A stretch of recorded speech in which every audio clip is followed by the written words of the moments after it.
Aswas palliative സൊസൈറ്റിയും Karassery ഗ്രാമപഞ്ചായത്ത് മുൻ president VP. സ്മിതയും ചേർന്ന് ഭിന്നശേഷി ഡേ കെയർ സെന്ററിൽ വെച്ച് മസ്റ്ററിംഗ് ക്യാമ്പ് സംഘടിപ്പിച്ചു. ക്യാമ്പ് നിരവധി പേർക്ക് ആശ്വാസമായി.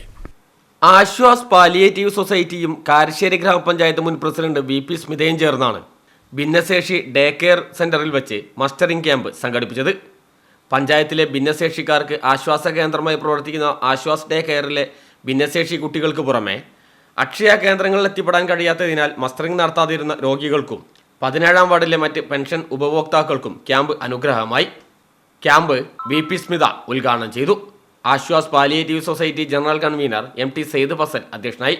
Day care convener Muhammad Kakkad, Nadukkandi Abubakar, L K. Muhammad, A M. Suhara, Haseena Olakara, Naseera Chonad, Ayisha Kareem, K K. Suhara, V K. Salma, M B. Naseer, K C. Saleem തുടങ്ങിയവർ സംസാരിച്ചു. News bureau, Mukkam.